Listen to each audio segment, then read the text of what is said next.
Welcome back to Crowned Black Heroes, where we uncover the real stories of black excellence erased from history. Today, I'm going to tell you about a man who humiliated Adolf Hitler on the world stage, won 4 gold medals in 4 days, destroyed the Nazi myth of racial superiority in front of 100,000 Germans, and then came home to a country that wouldn't let him walk through the front door of a hotel. If you're new here, hit that subscribe button and turn on notifications because we bring you these powerful true stories every single week. And if this story makes you angry about the injustice, smash that like button and drop a comment.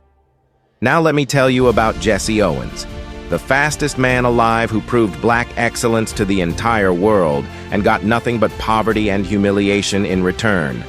Picture this: August 1936. Olympic Stadium, Berlin, Germany. 100,000 people packed into the stands, Nazi flags everywhere. Adolf Hitler sitting in his box seat, convinced he's about to watch his Aryan supermen prove their racial superiority to the world. The entire Nazi propaganda machine has built up these Olympics as proof that white Germans are the master race, destined to rule the world. And then a 22-year-old black kid from Alabama steps onto the track. His name is James Cleveland Owens, but everyone calls him Jesse. He's wearing a USA uniform, but back in America he can't eat in the same restaurants as his white teammates.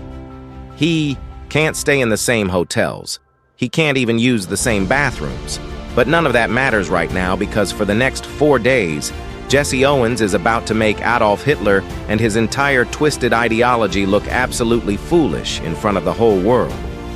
But let me take you back to where this story really begins, because Jesse's journey to that stadium started in the absolute worst conditions you can imagine. James Cleveland Owens was born on September 12, 1913, in Oakville, Alabama, a tiny town where black people lived in extreme poverty under the constant threat of violence from white supremacists. His grandparents had been enslaved. His parents were sharecroppers, which, if you know anything about sharecropping, you know it was basically slavery with a different name. They worked someone else's land, gave most of what they grew to the white landowner, and somehow tried to survive on whatever scraps were left. Jesse was the youngest of 10 children, and from the time he could walk, he was working in the cotton fields alongside his family. This wasn't childhood. This was survival. Jesse was a sickly child. He had chronic bronchial congestion and pneumonia so bad that his mother would have to perform folk remedies just to keep him breathing. She would cut open his chest with a heated kitchen knife to drain the infections because they couldn't afford a doctor, and even if they could, most white doctors wouldn't treat black patients anyway.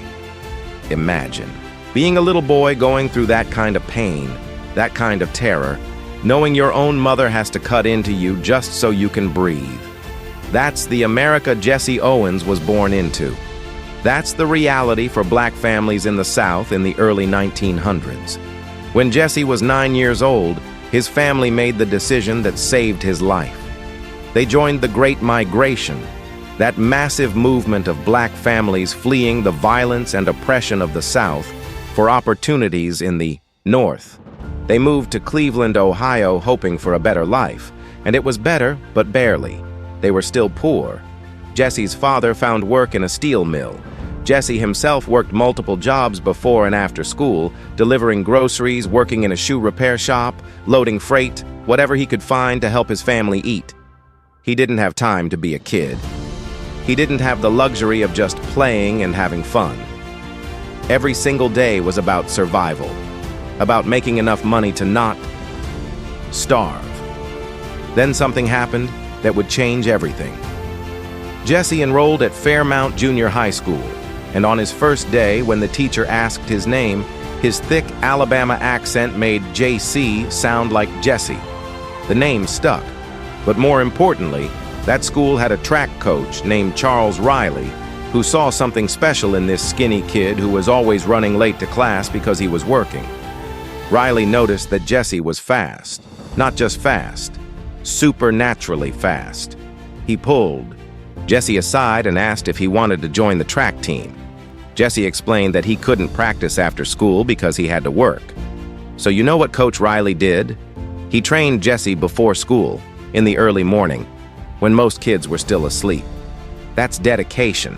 That's what it takes to develop greatness when you're starting from nothing. Coach Riley became like a father to Jesse. He taught him technique, strategy, how to explode off the starting blocks, how to maintain speed through the finish line. But more than that, he taught Jesse that he was somebody, that his talent mattered, that he could be great. For a poor black kid in 1920s, Cleveland, who'd spent his whole childhood being told by society that he was inferior, that kind of belief from a mentor was revolutionary. Jesse started winning races. Then he started breaking records. By the time he got to East Technical High School, he was the fastest high school sprinter in the country. He tied the world record in the 100-yard dash, a 17-year-old kid equaling the best time ever recorded by a fully grown man. The talent was undeniable. Colleges started paying attention. But here's what nobody tells you about that era. Most universities wouldn't recruit black athletes at all. The ones that did only took a handful, and they made those black students endure horrific racism. Jesse chose Ohio State University because they offered him a job working in the university to pay for his expenses, since athletic scholarships weren't what they are today. But even at Ohio State, Jesse couldn't live in the dormitories with white students. He had to live off campus. He couldn't eat in the campus cafeteria. While his white teammates were getting the full college experience, Jesse was working multiple jobs, living in segregated housing, and still being expected to perform at the highest level athletically. The hypocrisy was staggering. Ohio State was happy to have him break records wearing their uniform. But they wouldn't treat him like a human being, and break records he did. May 25th, 1935. The Big Ten Track and Field Championships in Ann Arbor, Michigan. This is the day that Jesse Owens became a legend. In the span of 45 minutes, Jesse broke 3 world records and tied a 4th. Read that again. 45 minutes, 3 world records broken, 1 tied. He ran the 100-yard dash in 9.4 seconds, tying the world record. He jumped 26 feet 8 1/4 inches, breaking the world record by 6 inches, a record that would stand for 25 years. He ran the 220-yard dash in 20.3 seconds, breaking the world record. And he ran the 220-yard low hurdles in 22.6 seconds, another world record. 4 world-class performances in less than an hour. Sports writers called it the greatest 45 minutes in sports history. And Jesse did all of this while injured. He'd hurt his back falling down the stairs a few days earlier and could barely bend over. His coach wanted him to withdraw from the competition, but Jesse refused. Through sheer pain and determination, he delivered the most dominant individual performance in track and field history. Now the whole country knew his name.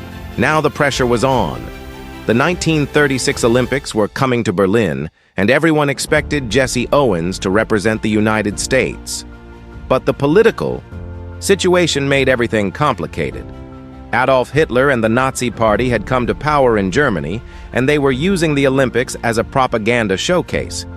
The Nazis believed in a pseudo-scientific racial hierarchy that put white Germans at the top and black people at the bottom. They called black people subhuman. They published books and newspapers claiming that black athletes were closer to animals than to humans. Hitler saw the Olympics as his chance to prove to the world that Aryan athletes were superior. He'd built a massive new stadium. He'd organized everything to be a perfect display of Nazi power and ideology. And he was not prepared for Jesse Owens. There was actually a huge debate in the United States about whether American athletes should even go to Berlin.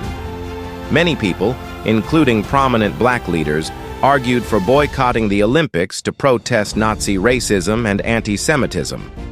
But others argued that the best way to fight Nazi ideology was to go to Berlin and beat them. Jesse struggled with this decision. He knew that competing in Hitler's Olympics could be seen as legitimizing the Nazi regime. But he also knew that if he went to Berlin and won, he could make a powerful statement. He could prove on the world stage that Nazi racial theories were absolute garbage. In the end, he decided to go. And thank God he did, because what happened next is one of the most important moments in sports history.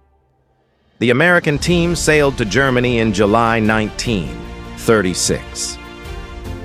From the moment they arrived, Jesse and the other black athletes faced hostility.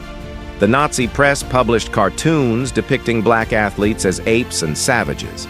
German officials made it clear that they saw black competitors as an embarrassment to the Olympics. But Jesse didn't let any of it shake him. He'd dealt with racism his entire life. He'd faced discrimination in Alabama, in Cleveland, at Ohio State. He knew how to channel anger and pain into performance. He knew how to let his talent speak louder than any racist could scream. The track and field events began on August 2nd. Jesse's first event was the 100-meter dash. The stadium was packed. Hitler was in his seat. The entire Nazi leadership was watching. This wasn't just a race. This was ideology versus reality. This was pseudoscience versus human excellence. This was Hitler's myth of Aryan superiority against the truth of what Jesse Owens could do. The starting gun fired. Jesse exploded off the blocks with perfect form, his legs pumping like pistons, his body leaning forward at exactly the right angle. 10.3 seconds later, he crossed the finish line in first place. Gold medal, the first of 4. The crowd erupted in applause. Hitler reportedly left the stadium rather than congratulate a black athlete. But Jesse wasn't done. Not even close. 2 days later, August 4th, Jesse competed in the long jump. This event became famous because of a story about a German competitor named Louis Long. According to Jesse, he was struggling in the qualifying round, nearly fouling out, when Long gave him advice on his approach that helped him qualify. Whether or not every detail of that story is exactly accurate, what's true is that Jesse and Long became friends, and their friendship was a powerful rebuke to Nazi ideology. Here were 2 men, one black and one white, one American and one German, showing respect and sportsmanship while Hitler's regime preached racial hatred. In the finals, Jesse jumped 26 feet 5 and 5/16 inches. Gold medal, the second of 4.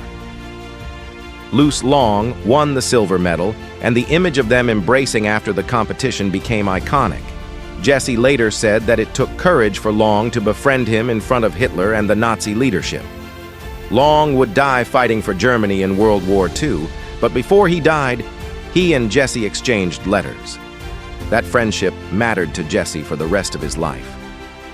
But here's what nobody tells you. While Jesse was winning gold medals and destroying Nazi propaganda, the racism didn't stop. German fans cheered for him because they loved seeing great athletic performances, but the Nazi leadership and the Nazi press continued to publish vicious racist attacks. They couldn't deny that he was winning, so they tried to diminish it, claiming that black athletes had unfair physical advantages, that they were less evolved and therefore more animalistic in their abilities. The mental gymnastics were incredible.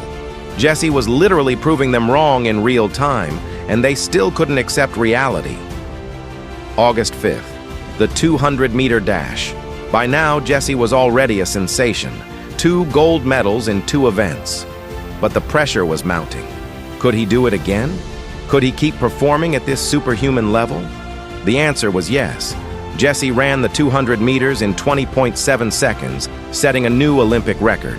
Gold medal, the third of 4, 3 days, 3 gold medals. 3 events where he was the undisputed best in the world, but Jesse had one more race to run. August 9th, the 4x100-meter relay. Jesse wasn't originally supposed to run this event. 2 Jewish-American sprinters, Marty Glickman and Sam Stoller, were scheduled to run. But at the last minute, the American coaches replaced them with Jesse and another black sprinter, Ralph Metcalf. The reason given was that the coaches wanted their fastest runners to ensure victory. But many, people including Glickman himself, believed the real reason was anti-Semitism. The American Olympic Committee didn't want to embarrass Hitler by having Jewish athletes win on German soil. They sacrificed Glickman and Stoller to avoid offending the Nazis. It was a disgusting decision that denied two talented athletes their Olympic moment. But Jesse and Metcalf ran the race, and the American team won in 39.8 seconds, setting a new world record. Gold medal, the fourth of four. Think about what Jesse Owens accomplished in those 4 days. 4 events, 4 gold medals, 3 world records or Olympic records. He single-handedly demolished the Nazi myth of Aryan supremacy. He forced Hitler and the entire Nazi regime to watch a black man be the greatest athlete at their own Olympics. He became an international hero, celebrated by people all over the world who saw him as a symbol of human potential triumphing over hatred. German fans asked for his autograph. Children wanted to meet him. For a brief moment, Jesse Owens was the most famous athlete on Earth. Then he came home to America, and this is where the story gets really painful. Jesse returned to the United States expecting some recognition, some respect, some opportunity to build on what he'd accomplished. Instead, he got a ticker tape parade in New York City where he had to ride in the back of the bus to get to the celebration. He got invited to a reception at the Waldorf Astoria Hotel where he had to use the freight elevator because black people weren't allowed in the passenger elevators. President Franklin Roosevelt, who was happy to use Jesse's Olympic victories for political purposes, never invited him to the White House, never sent a telegram of congratulations, never acknowledged his achievements. Roosevelt was afraid of alienating white Southern voters, so he ignored the greatest American athlete of the era because Jesse was black. Jesse found himself in an impossible situation. He was famous, but fame didn't pay the bills. He'd left Ohio State before graduating to train for the Olympics, so he didn't have a degree. He had a wife, Ruth, and a baby daughter to support. In 1936 America, there were almost no opportunities for black athletes to make money from their fame. Professional sports leagues were segregated. Advertising and endorsement deals went exclusively to white athletes. Companies didn't want black spokespeople because they were afraid of alienating white customers. Jesse had proven himself to be the best in the world, and American capitalism had no place for him. So he did what he had to do to survive. He raced against horses for money. Let that sink in. The man who won 4 Olympic gold medals, who represented the United States on the world stage, who defeated Nazi ideology through pure athletic excellence, was reduced to entertaining crowds by racing against animals. Promoters would set up exhibitions where Jesse would race against horses for short distances, and people would pay to watch. It was humiliating. It was degrading. But Jesse needed the money, so he did it. He later said that horses were much faster than people out of the gate, but that he could beat them in a short sprint. He turned it into entertainment, making jokes, putting on a show. But inside, it had to hurt. It had to feel like the ultimate insult. Jesse tried other ways to make money. He opened a dry cleaning business that failed. He worked as a playground instructor. He gave speeches. He became a spokesman for various companies, but the pay was minimal. During World War II, the same war where America fought against the Nazi regime that Jesse had embarrassed in Berlin, Jesse wasn't even drafted because he had dependents. The country that used his Olympic victories for propaganda purposes didn't think he was valuable enough to serve in the military in a meaningful capacity. The irony was thick enough to cut with a knife. In the 1950s, Jesse ran into serious financial trouble. He owed money in back taxes to the IRS. He'd been charging expenses to his dry cleaning business that the government said were personal, and now they wanted their money. Jesse didn't have it. He was working multiple jobs just trying to stay afloat. In 1966, 30 years after his Olympic triumph, Jesse Owens filed for bankruptcy. The greatest Olympic athlete of his generation was broke. He'd given everything to represent his country, and his country had given him nothing in return. But here's what they don't tell you about Jesse Owens. Despite all of this injustice, despite all of the racism and the poverty and the humiliation, Jesse never became bitter. He never stopped believing in America, even when America didn't believe in him. He continued to give motivational speeches, encouraging young people to work hard and pursue their dreams. He became involved in youth programs, trying to help the next generation have opportunities he never had. Some people criticized him for this, saying he should have been more radical, more angry, more confrontational about the racism he faced. And maybe they had a point. Maybe Jesse should have been angrier. But he chose a different path. He chose to keep pushing forward, to keep trying to make things better, to keep believing that change was possible. It took decades for America to properly recognize what Jesse Owens had accomplished. In 1976, 40 years after Berlin, President Gerald Ford awarded Jesse the Presidential Medal of Freedom. It was the highest civilian honor in the country, and it was about time. Jesse gave a speech at the White House where he talked about how far America had come, but also how far it still had to go. He talked about growing up in poverty, about facing discrimination, about the struggles of being a black athlete in a white-dominated sports world. He talked about hope and perseverance and the American dream, even though America had denied him that dream for most of his life. In 1990, 10 years after Jesse's death, President George H.W. Bush awarded him the Congressional Gold Medal posthumously. His widow, Ruth, accepted on his behalf. Again, the recognition came too late. Jesse died on March 31, 1980, from lung cancer. He'd been a heavy smoker for most of his adult life, and it caught up with him. He was 66 years old.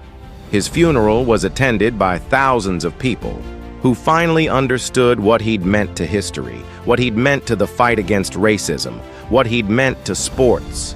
But Jesse should have been celebrated like that while he was alive. He should have been wealthy and comfortable and secure. He should have been given the opportunities that white Olympic champions received. He should have been honored by his country the day he came home from Berlin, not 40 years later. Think about the contrast for a moment.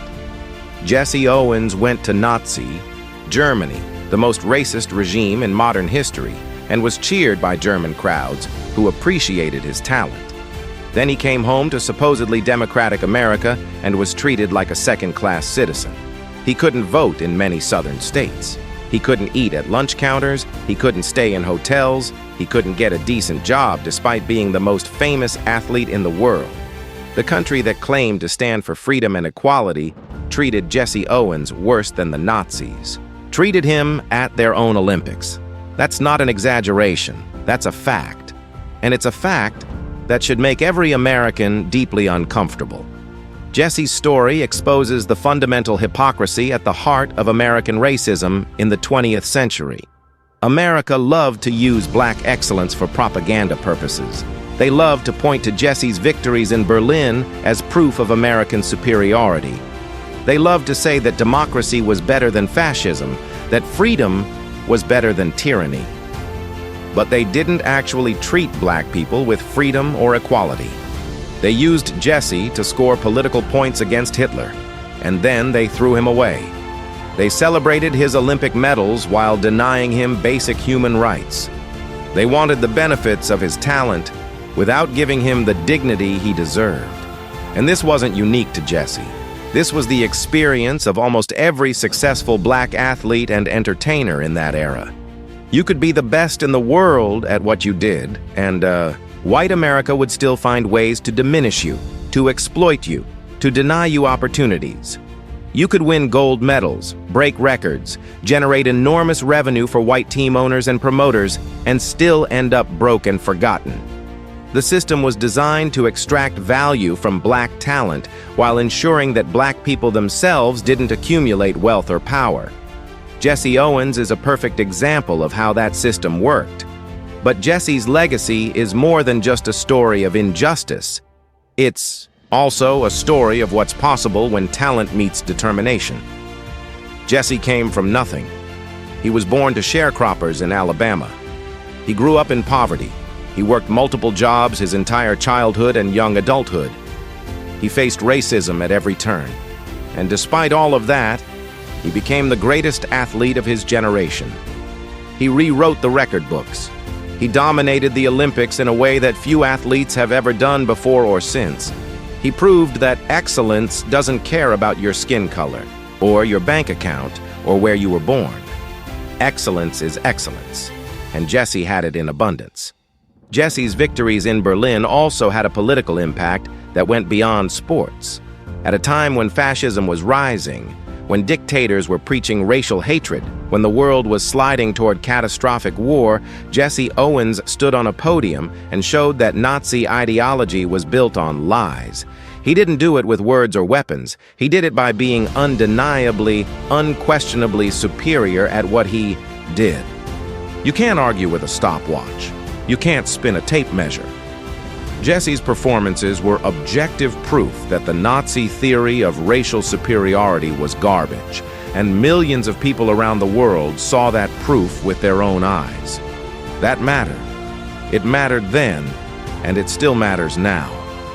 Think about what it meant for Black Americans to see Jesse win those gold medals. In 1936, Black people were being lynched in the South.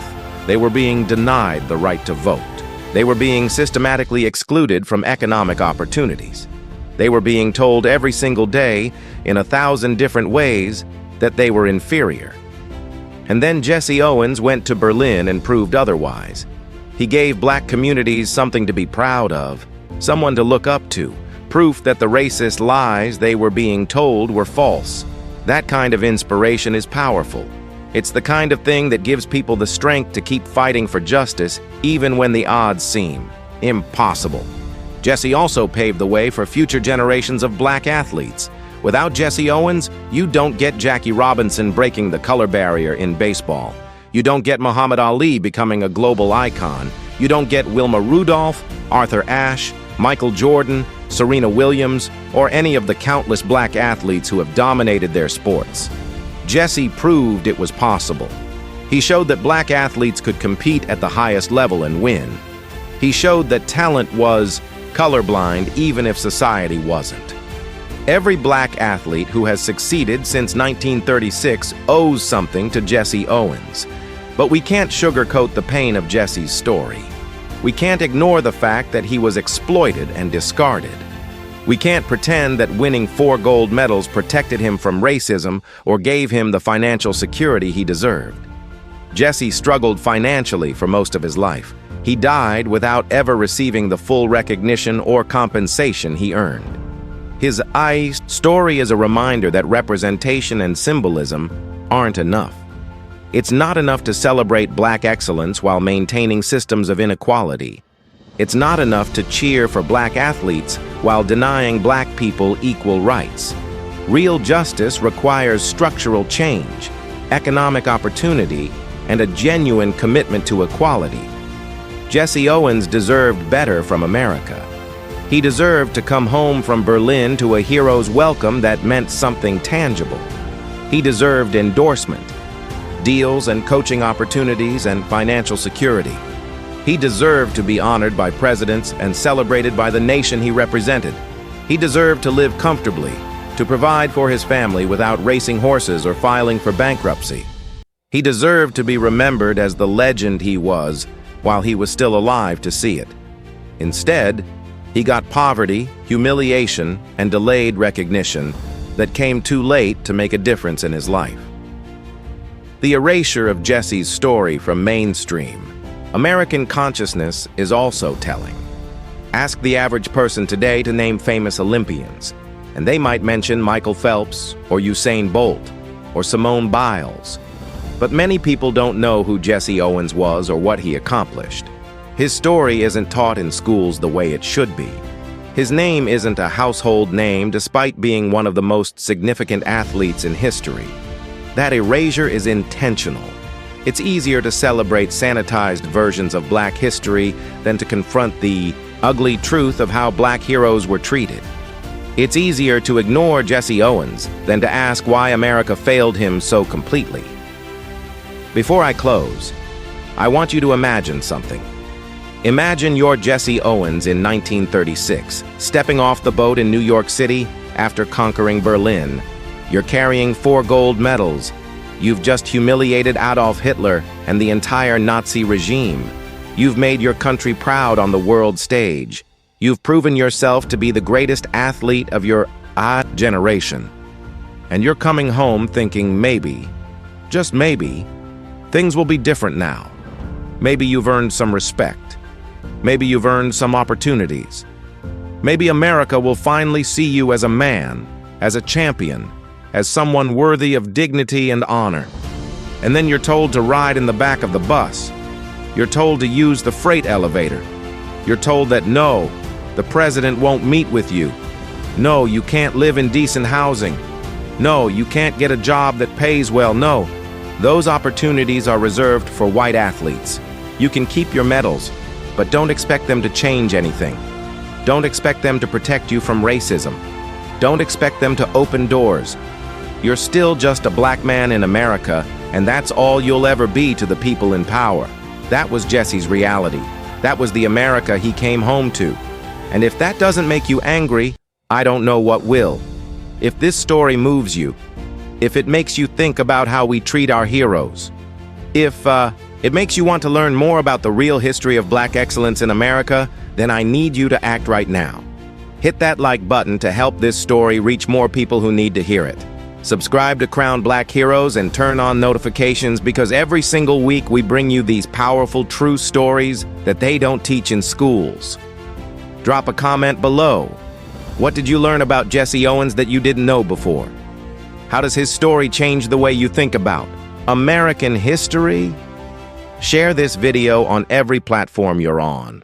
Post it on Facebook, Twitter, Instagram, TikTok, everywhere. These stories deserve to be heard. These heroes deserve to be remembered. Thank you for watching. Thank you for being willing to confront the uncomfortable truths about our history. Jesse Owens deserves to be remembered as one of the greatest athletes who ever lived, and as a man who maintained his dignity and grace in the face of unrelenting injustice. Share his story. Honor his legacy. And join me next time for another incredible story of black excellence that changed the world. Until then, stay curious and keep fighting for the truth. Peace.